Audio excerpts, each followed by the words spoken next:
We are on Daf Yudaled Amud Bet 14b3. Let's continue. So the Gemara is going back and forth between Abaye and Rabbi Yosef. So let's just be clear again about what it was that we left off with. The Gemara said as follows: what's the situation with a person who gets excommunicated, right? Do we say that he has to do the elements of his excommunication? Does he have to do them during the holiday? The Gemara said, let's learn from from this following case of ruling on the court cases. Dine nefashot, dine makot, dine memonot. We know that a person is able to, Bet Din is able to have these court cases on Chol HaMoed. And if the guy doesn't listen, then they put him in cherem. And the halacha is, if Isal Kadaitach Enanoheg Niduya Beregel, if a guy does not have the obligation to do nidui on the regel, mishumat ve'ati mi'ikara. What's the difference? There's no, you're not able to maintain any sort of obligation to do the law because the person is going to know that he has no nidui on the holiday. Ati regel ve'dachile. Hashtem mishamtinan le'anan. You think we're going to excommunicate him on the holiday? So what does it turn out to be? You prove from there, has to be that whether it's pre-existing or on the thing itself, on the holiday itself, the nidui is not placed. Okay? That's what Rav Yosef says. Abaye says, 1 second, you're telling me that you're proving that from the Mishnah where it says that they're able to go to court? Maybe they're reviewing the case, but they're not they're not ruling on the case publicly. So even though they know what they're going to do, they didn't tell the guy. So if they didn't tell him, they can't put him in excommunication, sure. Right? So Abaye says, who says that Mishnah tells you that you announce it on Chol HaMoed? Maybe you wouldn't announce it. Abaye says, because if that's not the case, when it comes to Dinei Nefashot, you have to learn the Braita that they were not ruling on the case. They were not announcing it. Why? Because when it comes to Dinei Nefashot, if they rule on the person that they kill the guy on Chol HaMoed, let's say they give the guy the death penalty for a life or death case, so the question would be, there would be no Simchat Yom Tov, no joy of Yom Tov for the judges. Why not? The Tanya, because we learned, Rabbi Akiva says, that they don't eat the whole day. If they're going to kill somebody on that day, then they can't eat the whole day. So the answer will be, if that's the case, Talmud Lomar lo tochlu al adam, you're not allowed to eat. So if they have an obligation to eat meat and to drink wine on the holiday, so since that's the case, the judges would not be able to do the mitzvah if they announce their verdict, right, on Chol HaMoed. Okay? So Abaye is trying to say that's an inherent proof that it cannot be that they're going to announce their ruling on the holiday. And once you see that that's the case for Dinei Nefashot, then we assume that that's also the case for the other ones. Abaye says, Ela leyune bedine. They're just going to look at the case, they're not going to rule on it. Achanami leyune bedine. So too regarding the other issues, money, makot, they're only going to be leyune bedine, they're only going to look at the case, but they're not going to announce it. So therefore the guy won't be able to refuse the punishment because it wasn't announced, in which case there'll be no opportunity to excommunicate him. Okay, so far so good? That's what Abaye says. So Abaye holds there's no nidui. The Rabbi Yosef said there is no nidui, okay, and there is nidui, and Abaye says no, there's no nidui, okay. Yeah, is that clear? Mm-hmm. So the Gemara says, Amarle, Rabbi Yosef says to Abaye, right? So you just tried to knock out, my proof from the judgment cases, that the fact that they judge on Chol HaMoed. Amale, Rabbi Yosef said to Abaye, Ken nimtzet ma'aneh et dino. If that's the case, I know the ruling, and I haven't brought out the ruling, that's considered inu yadin. You're not allowed to delay the justice. So I have to actually rule on something as soon as I see it. Ella, what would they do? Atu misafra ma'aneh bedine. They come in the morning and they look at the case. They're able to then go eat and drink throughout the day. Okay? There's a machloket if eat and drink refers to water or to wine. Why? Because if they're drinking wine, they can't rule on the case. Okay? That's a halakha. One of the laws is, we learn it from the word lehorot, that if somebody is drunk, then they're not allowed to have wine. They're not allowed to issue a ruling after having wine. So let's say they looked at the case. Now they're going to go to their seudah and they're going to have meat and wine, right? If they're going to now come back, they can't rule on the case. So either two different opinions. One opinion says Rabbi Yosef is saying that they would go eat and drink even wine just very early in the day. So give them enough time, even if they, to sober up. The other opinion is no, even if they had a little bit of wine, it's a problem, so therefore they're drinking water. So different opinions. But either way, he'll fulfill at least Simchat Yom Tov by the eating of the meat. And then they'll come back at the setting of the sun, and they'll finish off their din, and then they could kill him, and then they fulfilled both sides of this problem. Now, just 1 second. There's two opinions as to how to learn Shkiat HaChama. One opinion is saying that they come at Shkiah, and and after Shkiah they issue the ruling. Other opinion says it means that they come back before Shkiat HaChama, because Bet Din is not supposed to meet at night. So when do we stop meeting? At Shkiah. So it can't mean that they come back at sunset. It means that they come back close to sunset, like towards the end of the day, to give themselves the maximum amount of time, and then they're able to issue the ruling. Yes? If they know they're not going to rule, then why would they have the case during Chol HaMoed, which puts the person that's in the case in a bind? No, they are going to rule. No, but we said that if they drink wine, they can't rule. So what do? So they drink wine early enough in the day, or the other opinion that says even that little bit is too much, then they don't drink wine at all. But the point is that they start the case, they then go home and do their Seudat Yom Tov with either meat and wine. They will rule. Yeah, but then they come back right before sunset, and they correct. They're going to make sure they can rule. Yes. Okay. I knew that's where you're going. That's why I was saying wait, because that's the end of the sentence. You know what I mean, right? Yeah. The end of the sentence is v'hadar ati, and then they come back and then they issue the ruling. Okay. So far, Rabbi Yosef says. So what you're asking that you're saying that the Mishnah has to mean that they can't be ruling or they can't announce it at all on the holiday. I have another interpretation where they can, and they still were able to have v'samachta b'chagecha on the holiday. Comes Abaye with another attack. Amar Abaye, Tashema munudeshet yulo chachamim. In the Mishnah by us says, when someone who is in nidui, shehitiru lo chachamim, that the chachamim, they allowed him. They said that he doesn't have to be minudeh on the holiday. It sounds like that they're saying that chol hamoed, the nidui, the excommunication comes off.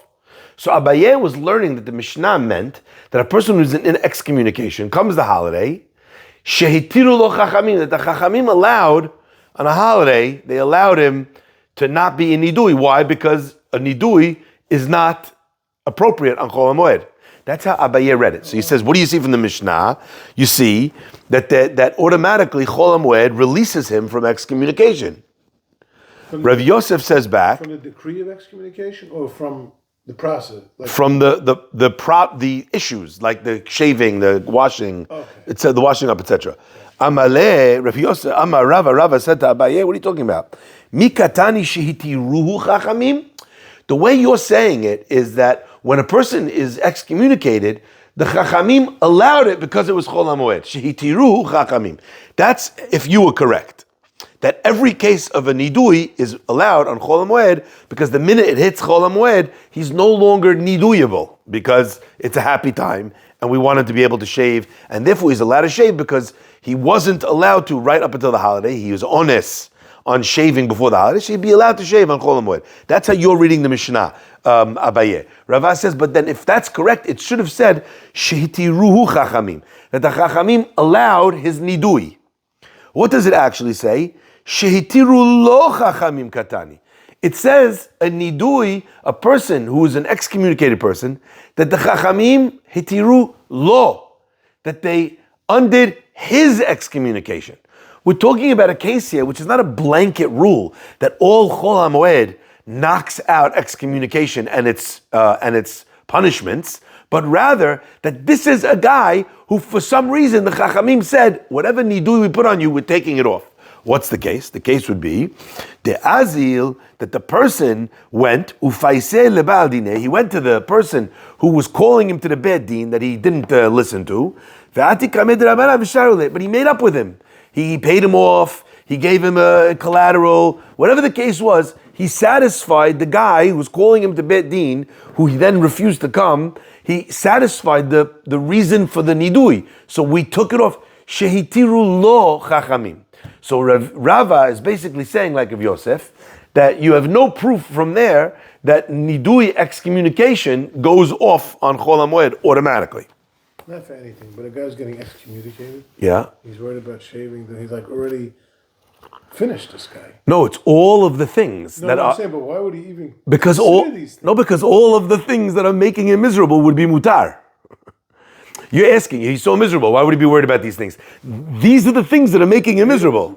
In other words, if we say that the nidui is lifted, then all these things that made you miserable go away. He's allowed to interact in public. He's allowed to shower. He's allowed to shave. He's allowed to clean his clothes. Remove the excommunication.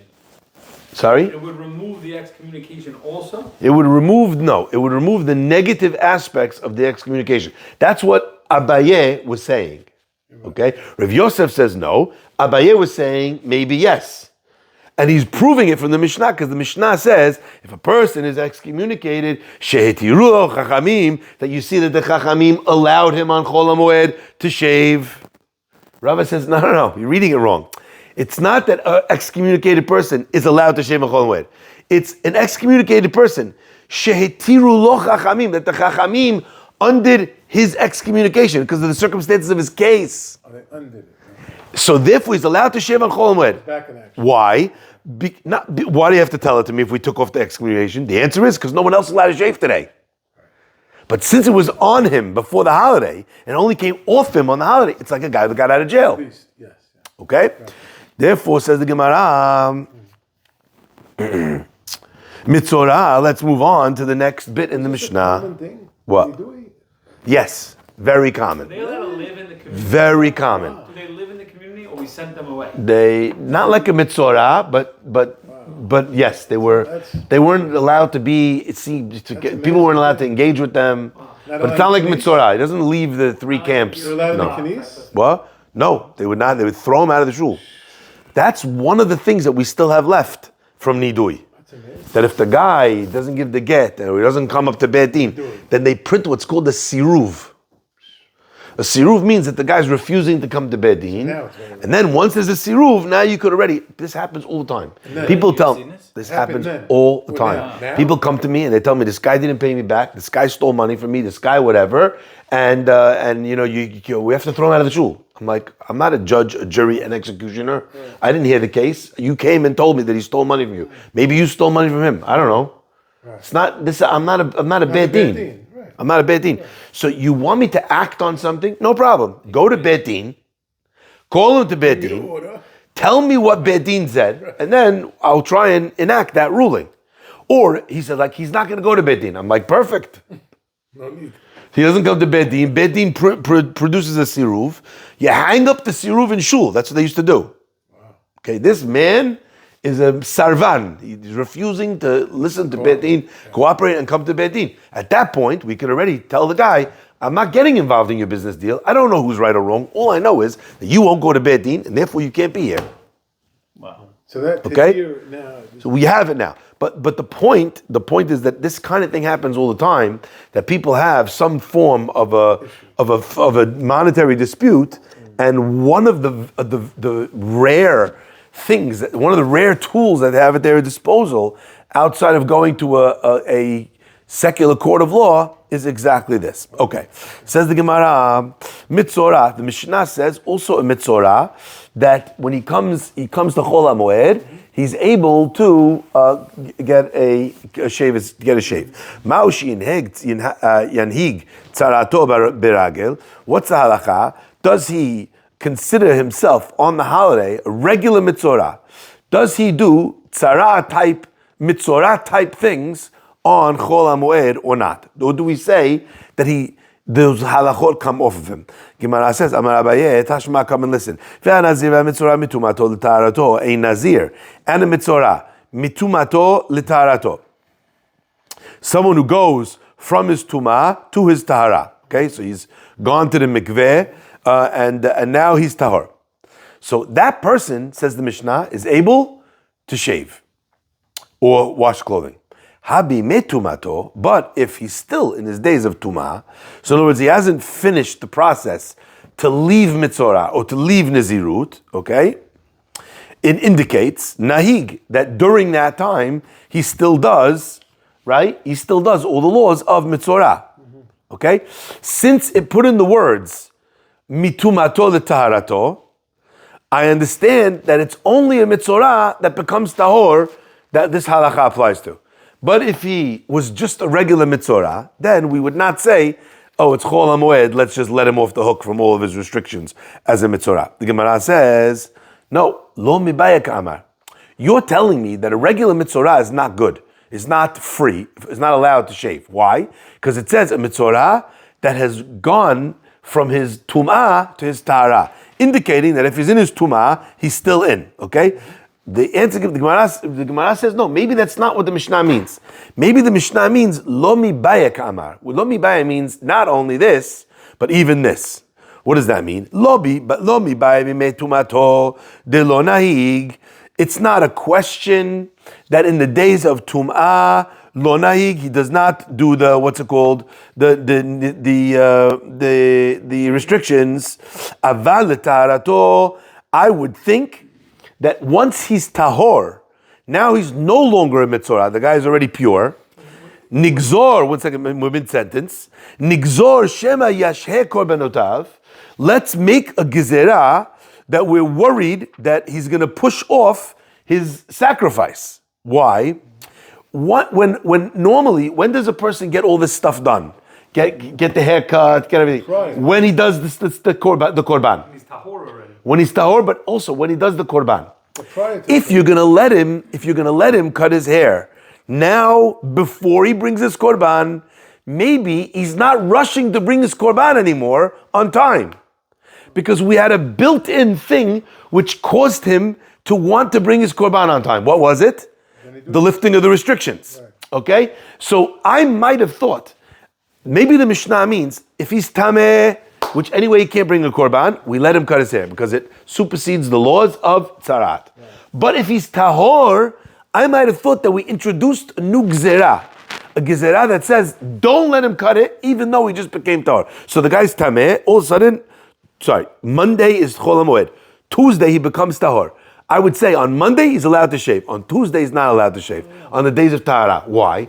Because once he's tahor and he's in the zone of bringing a korban, at this point, the impetus to bring korban on time is to shave, to shower, to get... If we're going to let him do all those things, then maybe the guy's not rushing to bring this korban and he's going to push it off or maybe even forget it. By the way, where do you find this halakha? The Melamed. Always! And the guys with, we said the Kohanim in the service. If we allowed them to delay, Always! shave on the holiday. We gave one example of the Mishmar and the Ma'amad. Right. But we find it always. What are you not allowed to do 30 minutes before checking for the chametz? Practically anything. You can't eat, you can't start a new job, you can't learn any new Gemara. Why? We're worried. You might forget, you might push it off. So before the menorah, same halakha. Before kiddush, same halakha. Anytime you have a mitzvah sitting in front of you, and we know that you may forget, we don't want you doing anything that's going to push it off. So why don't we? Why are we allowed to have? Shouldn't we not be allowed to have dinner before arbit? Technically, you're not really allowed to have a seudah before arbit, See not. but a full seudah, You mean like Liza? No, dinner, anything, Regular dinner. anything dinner. a full Same seudah. way you're On not allowed to Hanukkah, eat you before don't have dinner shacharit. before. When no, it's different than shachari. Why? When because the two reasons are two different things. The reason why you're not eating before arbit is because we're worried you might forget. Right. The reason why you're not eating before shachari is because it's asur to eat before you pray. Not because you might forget. Why? What's that? It's called lo tochelu al adam. Sorry, zivche metim. It's like you're disrespecting the tefillah. The first thing you're supposed to do in the day is pray. Right. Okay, got To it. eat is like to say that my whole day is about me. That's Yeah, different. yeah. It's a different item. In between mincha and arbit, you should not be eating. If you're near the mitzvah that's coming up, we don't want you eating. Right. Right. That Half makes hour sense. before. That's halakha. Oh, that is But the that is the halakha. Yeah. That makes sense. But that coming up to the time of a mitzvah. Let's say we say mincha gedolah, right, at 1 o'clock. Okay. Okay. Now we're going to say Shabbat. arbit. Yeah. It's not specifically arbit. It's whatever you need to pray. So in other words, let's say mincha and arbit's together. right? So the time before mincha and Not arbit, supposed to eat. don't eat. Don't get a haircut. Don't. That's what halakha says. Don't get a haircut. Don't, because we're worried you're gonna go late. You're gonna forget. What else falls into that category? Any mitzvah. So menorah, bidikat chametz. No, you said eat, get a haircut. What else falls into that category before Starting an excessive amount of work, starting to learn a new sugya. Distraction. Right? Anything which is going to cause you to forget. Wow, that's like almost instant. Brilliant. What happens if you're not gonna, if you do it but you don't forget? Huh? You're not gonna forget. You know. So that there's actually a halachic You precedent. could put a timer. The timer, I don't know, would work. Isn't that what There's, we're learning? there's a halachic precedent. What's the halachic precedent? Is that you get a shomer. Right. So you appoint someone, and it's their job. Remind you. Yeah. Can't you use an alarm? By the way, Shomer? Megillah. You're not allowed to break your fast before you read Megillah. Even though fast is over. Even though fast is over. Right. Okay. So why not? get distracted. Let me just eat. The answer is, Right, like- if I do, I'll push it off and then I'll forget. You said unless you have to. You sit. If you have to, then you appoint a shomer, Right. Okay. and you appoint a shomer. Now, Stanley's saying, okay, well, why? Maybe Alexa is my shomer. Yeah, why can't you appoint an alarm? The answer is because when the Chachamim made a takana about a shomer, they instituted that the takana is a shomer. Why is someone saying no shiur today when we're all on the Zoom? Just reply on the WhatsApp that we're in the middle of the Zoom. All right? Thank you. Fine. So let's continue. Can I ask a question about Yes? when we said the lo mivaya kamar, during the days of In Tumah, general. Yeah. Right. you were not allowed to shave. You were allowed. You are allowed to shave? Yes. For any time a person No. Oh, so then how did, Normally- I got the end of it, but not Wait, the let's start. beginning. Let's start at the beginning. Normally, a mitzorah in the days of his tumah is not allowed to shave. Right. But comes Chol HaMoed, and Chol HaMoed says, what are you talking about? This is the holiday. So we allow a Tumah. So Chol HaMoed would push off the Tumah. the not the restriction of tumah, the shaving. restriction of shaving. Got it. Once he becomes tahor, the Gemara says, maybe I might think that we're going to institute a law against shaving so that he doesn't push off his korban. Kamash malan, that we did not make that gezerah. So both tumah and tahara, a mitzorah is allowed to shave on Chol HaMoed. The whole thing was you might have thought this, but actually no, kamash malan. And that's why it said a mitzorah that was going from tumato to taharato. Okay? But not to exclude him biyemei tumah. That's what the Gemara says. Okay. Says the Gemara, Amarava. Okay, so let's try another route to see if we could prove it. Amarava tashma. Let's read a proof in the Braita. Vehatzarua. The pasuk says that. So let's see the pasuk inside. You see on the side vehatzarua. It's number gimel. Vehatzarua asher bo nega. The person who has tzarat, that has in him the nega, the affliction. Begadav yu firumim. Virosho ye farua. Ve'al shafam ya'ate. V'tameh tameh yikra. So the guy, he uncovers his head. His clothing is torn. Ve'al shafam ya'ate, and he has the thing hanging over his face. His face is covered all the way down to his lip, right? V'tameh tameh yikra, and he walks around saying that I am tameh, I am impure. Okay, that's the pasuk says. It says the pasuk v'hatzarua lirabot kohen. Why does it have to say v'hatzarua? We're in the middle of talking about a mitzorah. So why does it say v'hatzarua asher bo hanega? It sounds like it's trying to teach us something. The Gemara says, what's it coming lirabot? It's coming to tell you that his clothing is torn and his hair, the hair of his head grows long. He can't shave it. Lirabot kohen gadol. It's coming to tell you that even a kohen gadol has this halacha. Okay? Yeah, even a kohen gadol has this halacha. Va kohen gadol l'chol hashana kiregel lekuli amidami. 1 second, says the Gemara. The kohen gadol generally, right? When does he have this din of cutting his hair? Every single day of the year, right? Like the president. Like the footballers in London. Okay, so since the laws of the prohibition of not having your hair cut, not having hair growing for the regel, where it's inappropriate, but we put in a gezerah that if you should do it before. But if you couldn't do it before, we tell you to do it on Chol HaMoed, like the guy who comes out of only if he comes out of prison and he's a tzarua. So the same law that would apply to Chol HaMoed for everybody else applies to the Kohen Gadol every day of the year. Okay? והכהן גדול לכל השנה כרגל לכולי almadami. The Kohen Gadol's daily is like our time of festival. The Tanan, Kohen Gadol makriv onen, a Kohen Gadol is able to bring a korban even while he's onen. Right? Now, what mitzvot does a person do when they're onen? None. Only negatives. Onen is what again? Onen is someone passed away, but they did not yet bury the body. So we want the guy to be busy with burying his relative. So in between. So that period in between, no mitzvot. Right. No tefillin, no praying, no blessings, nothing which is a mitzvat aseh, nothing which is chiyuvi. Anything which is abstaining from, that still is in place. So that's Are you not understood allowed? here. Not allowed. So that's understood. Wait one here. second. That's understood here, yes. What about a bracha? What? Is that aseh? No, asur. Asur. Asur. In limbo. You eat with no beracha. Go to the bathroom and no bracha. Get a bathroom, no beracha. Like a limbo. Nothing. No mitzvot. No positive mitzvot. The Kohen Gadol, however, makriv onen. He's allowed to do the avodah even while he's a onen.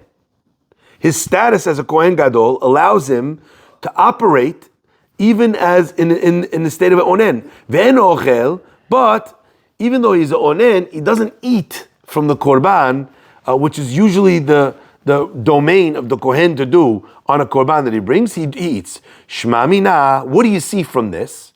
Noheg tzarato beregel. If that's the case, what do we learn from that?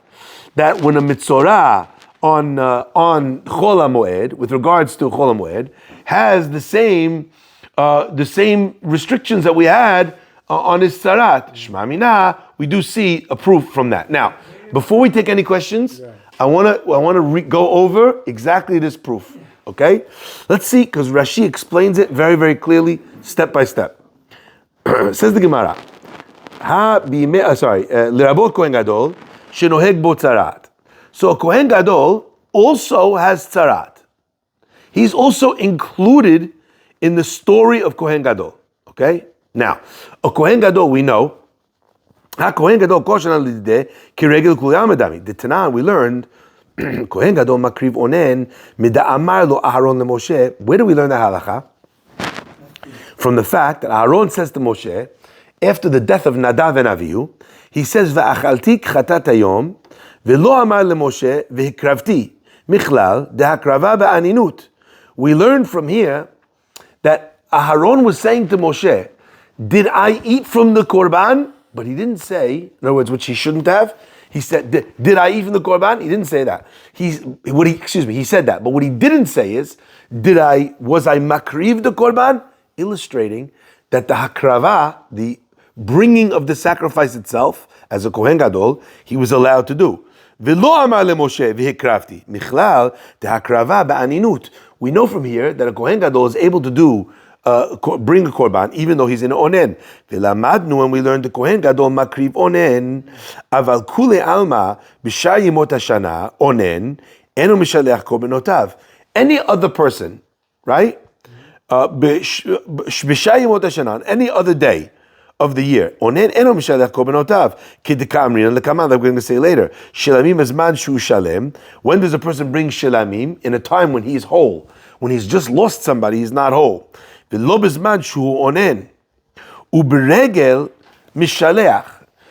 if a person who's a onen, right, doesn't, but on the regel does, you got that? So onen, on the regel, he could send a korban. On a regular day, cannot. On that regular day, where the regular Israel cannot, the Kohen Gadol still can. Okay, so far we're good? Okay, he's still able to do that. So what do we see from there? What do we learn from there? I just want to finish the point, and then we'll answer questions. Shilamim b'zman shu shalavim b'zman shu onen. V'regel mishaleach. V'kohen gadol onen makriv kol hashana. Alma, what do you see? This is the bit, Jonah, you're waiting for. What do we learn? Kol hashana lidideh the whole year for the Kohen Gadol, Kiregel Dami is like the holiday for everybody else. As if he's holidaying every day. Okay. Vikatani, and what does it say about a guy who's in a state of holiday all the time? Still it says, Dinoheg Botzarat, that he has the halakha v'hatzarua. Tifshot dechol metzora noheg tzarato baregel. Do you understand what we did now? We used the mechanism of onen and bringing korban to say that the Kohen's regular day is like a Yisrael's regel, chag. And still we said that a Kohen Gadol, if he begets tzarat, what happens? The tzarat affects him. He's under the restrictions of tzarat. And what does that mean? That the Kohen Gadol is having tzarat on what day? Chag. Because every day for him is Chag. So you see from here that tzarat applies on a holiday. You understand why I don't want to take any questions? Because it's a boom, boom, boom, and then you get the answer. Everyone see the 4 steps? Okay? We took the fact that Kohen Gadol's onen brings a korban. Everybody else onen does not bring korban, okay? Except for on the holiday. That means that the Kohen's regular day is like everybody else's holiday. And what do we say about the Kohen on a regular day? V'hatzarua, that he can become a mitzorah. If he can become mitzorah on a regular day, which for him is a holiday, ergo, a Kohen Gadol's tzarat is not pushed off by the holiday. Ergo, tzarat is not pushed off by a holiday. Everyone got the steps? I told you we needed to see it in Like Rashi. the highest standing. Yes. Right? So once he's there, and the tzara. Wait a second. The irony is, we don't care about the Kohen Gadol. We only use the Kohen Gadol to set the table to make a regular day like a holiday. So that we could then say that when he gets tzarat, he got tzarat on a Tuesday, it's as if it's a holiday. So that we could then say that tzarat still lands on a holiday. You understand? But we don't care about the Kohen Gadol here per se. Okay, Nathan. If God forbid someone loses a close relative and the funeral is tomorrow and that same person is having brit for his son tomorrow morning, Yeah? is that not a positive mitzvah he has to carry through with as an onen? Yes. But not because, in other words, the mitzvah would be carried out anyway. Maybe he would not make a beracha. That's my question. But the mitzvah would go on mute. Sorry, whoever's not on mute, please go on mute. The mitzvah is not really talui in him. It's on the community. The mitzvah is on him to do for his son. But let's say he's absent. Who does the brit milah? Anybody. Bet din. The community. So what that means is, let's say the guy is onen and absent. We still do the brit milah on the 8th day. So he's just part of it. So he would be part of it.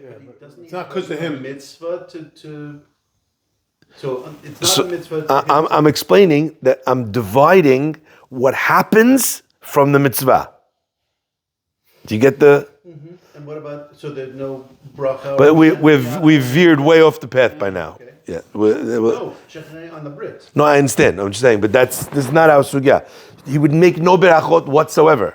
Why? Because the berachot are dependent on the person being mitzuveh. If he can't make the berachot, someone else will make the berachot. Because even if he was not in town, we would go forward with the brit and the berachot. Yes. Okay?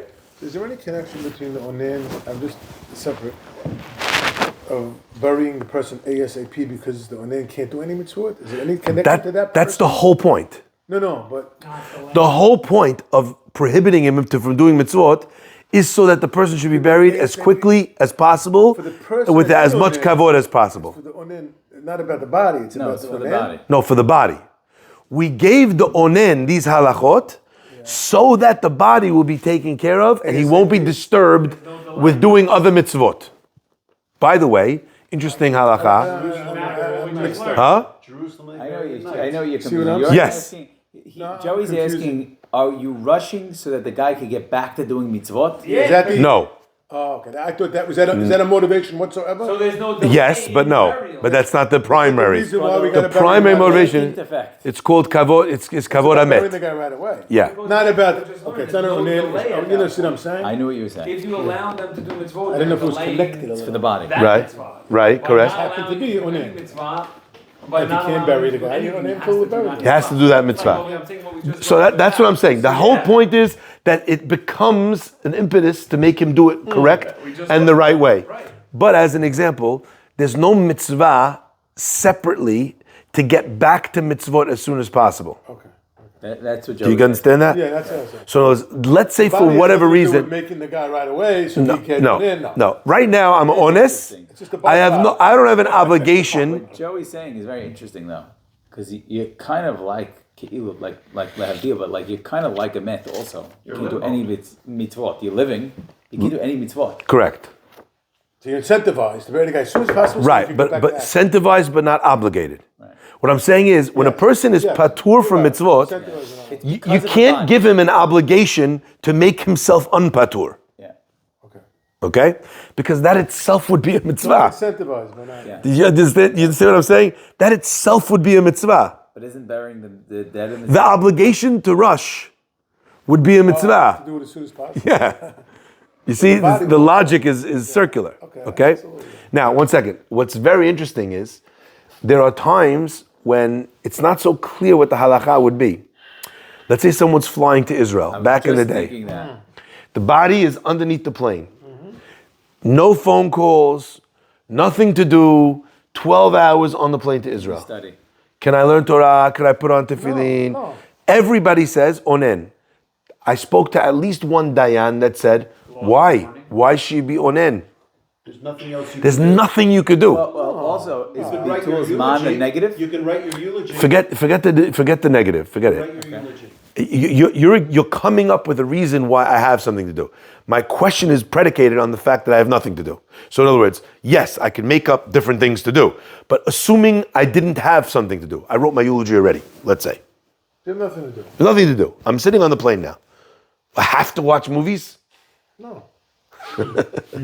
No, so just like on in the house. He doesn't have to do anything. Sit, do nothing. No. burying the body But here, and you could be then burying the one body body. later. And we don't want you, can't bury the we don't body want you here. busy Here. because there are other things that you could do. But there's other reasons. I could set out the chairs, I could do this, I could put the signs. There's a million things I could do. On the plane right now, there's nothing I could do. No way you going. And I can't talk to anybody because there's no phone back then. Okay? So I spoke to a posek and he said that it's not clear that you would maintain your law of onen through the duration of that It's an time. unusual situation. There are other unusual situations. You have times where the police are not releasing the body for 4 days. Right, what do you do? Yeah? What, the guy's onen for 4 days? Not saying it till you die. No, nothing, no mitzvah. Nothing you can do other than petition the police. So let's say there were still things to do, then it would make sense to continue the laws of aninut. But let's say there was nothing to do. So in other words, as an example, let's say I could get the body out faster, then there's onen, the law of aninut. But let's say as an example, I'm in a situation where there is nothing else to do. Like the police have a set amount of time, they won't release the body before 3 days. Okay. If that's the scenario, not for the president of the United States, they won't do it. There's nothing to do. There's no one to call. There's nothing. So at that stage, it's a big question how far the laws of Aninut go. Especially because remember, back in the day, you were digging the grave. You were sawing, remember we learned about it. You were sawing the box. Panels, yeah. You were making the shrouds, in your backyard. Now, Chevra Kadisha does everything. You didn't do anything. So the idea that an onen, should be not doing mitzvot because there's we don't want you getting busy because you have to deal with this. It's like we're getting further and further away from that in many ways. Okay, but for now, if your question is what's the halakha l'maaseh, we still say aninut. There are some poskim that in extreme cases will remove the laws of It aninut. applies to Shabbat as well? What applies?